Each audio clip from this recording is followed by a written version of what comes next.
Because Okay, so there was this trending picture here about NYSC manual. Although NYSC reportedly there's been some claims to deny it, or Or try to explain it. or try to explain it, Yeah. But we saw pictures from different people who had picked up their NYSC manual about how to relate with kidnappers if you're kidnapped and how your people should prepare money, because of course we've heard stories that people who are going to camp and issue with kidnappers and all of that, and it brings back the discussion about how really important is this NYSC scheme.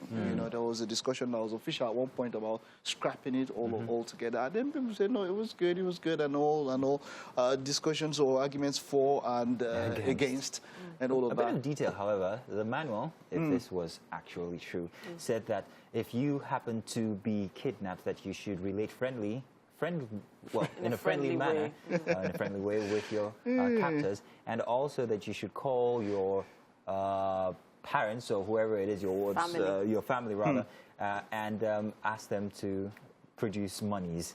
So it's very. Are you sure it was a real? It's not encouraging, whatever the case is, that was actually a communication that was put out. Wow. They did put in some dailies. I think I read this in the Punch newspaper about how this might have been misinterpreted, however, and noting that it's still a secure scheme for people to go. But based on your argument from before about it being, perhaps is it still relevant in Nigeria today? Exactly. See, I don't care whether it's relevant or not. My point is, don't put young people at risk, especially at least. And if you are going to be posted to a high-risk area, you don't have to go. That's me. So whether it's relevant or not doesn't matter. The obligatory nature of the whole scheme is what really comes into question here. People are being forced to go into regions where they know nobody. A lot of people with different health challenges have over the years fallen ill in places that these are so many issues that have happened over decades. And I still call into question, is it still relevant? What was the main reason for the scheme in the first place? It's about unification. Yes, unification. If you're going to start arguing about whether it's relevant or not, or whether it should be scrapped or not, you should go back there and ask whether it's been effective when it comes to unification at all. I don't know if there's a body that has this as its mandate to actually research and find out how this is helping, whether young people are more unified than the older generations, or whether this has gotten any I don't know. We don't do stuff. We don't do numbers like that. We don't keep track. Which is the problem of Nigeria. We don't keep track. We do not believe in numbers. We do not believe in research. We do not believe in data. I dare say, I know that there's an entire body that has that as its mandate for data collation and all of that. I can't remember what it's called. But if these informations are not being used, are not being researched, are not being used to design better schemes, as it were, for the NYSC, then what is the relevance? I do believe, however, that NYSC has certain relevance. I think if everything...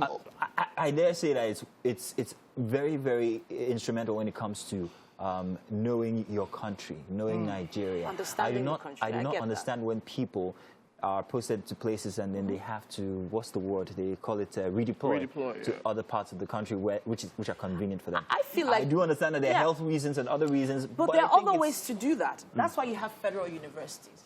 Students in federal universities go for certain courses. They should be able to do exchange courses, exchange programs. That's what they do in other countries. Maybe science students from one particular state go to a science department in another university. Do this during the university period itself. And then make NYSC voluntary. Honestly, really. And then especially in the world, in a post or COVID world, a lot actually it cannot be exactly the same way. Exactly. You cannot send me to a region that is, that maybe the immunization rate is much lower, or I can have a higher risk of infection. So now it's even more, I can't just travel anyhow if I'm going for the scheme. So in such a world, in a post-COVID world or in a COVID world, we even have to be more careful. Like, what are the plans? What have we put in place? Is it the same, hey, let's all of us just go into camp? There's even still things like that are being ignored, like cholera, like Lassa fever. A lot of places are still going through all these things, so even though it's not in the news. Do you think to actually access the NYSC program remotely? Because I can effect change from where I am in the world, anywhere in the world right now.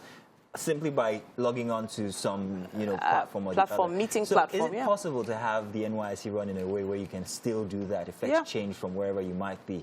It be voluntary that you can go or not go, but I'm going to be in Lagos and still run a program that's still going to have some factors of effect in other states across the country. That's what I think is much more. If as a country we had those, all of that in place, or we had the infrastructure in place, yes, that could be possible. But as it stands now, it's very impossible. So you think, scrap it, don't do it? Very impossible. I just don't feel it has that same relevance it had when it was started because all of the those years situation ago. of the world now, there should be some sort of adjustment to it, at the least. Exactly. If it's not taken out entirely for a short while, there should be some sort of adjustment. What do you think about the status of education in Nigeria? I say that to say this because NYSC core members are often used as teachers in most primary or secondary schools that they're deployed to, and this actually helps kind of like, release the burden on the education system. We have these people who are volunteers, well, not necessarily volunteers, but they help our education system. If you remove the NYSC students, then you're going to have if you remove the NYSC students,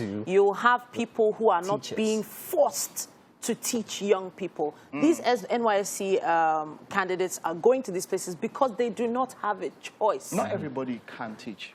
No, I agree. And not everybody should teach. So they're going to teach without proper training, without having teachers' education. Probably didn't even pass too well in their own classes in the first place. We have teacher training colleges. We have colleges of education, which teaching is is supposed to be a bedrock of what they learn there. So such people who have gone into there know that they're going to teach are the ones that should be teaching. So should we, do you think, switch it from being a paramilitary involvement to one based solely on education, whereby students can actually have an intellectual one, whereby students can actually have, just before they leave university, they have a course on being a teacher or how to teach, So, and then when they move out, they can volunteer to either travel or stay in their states and impact change when it comes to education. So, the reason why the military came in, remember in countries like South Korea and many other countries, there is supposed to be a military service. Some people take it for like 1 year. I remember Son Heung-min, a professional footballer in EPL, who had to leave for about 3 months and go serve with the military. You understand, for some level of training. I mean, we've had even royalty serve in the military. It does have its own advantages.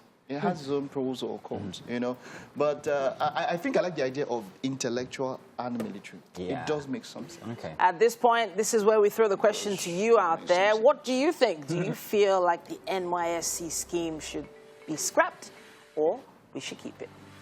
2022 is coming, people. Wow, what a plug. All right, we'll just take this time out now. There's still quite a bit more to cover on the show.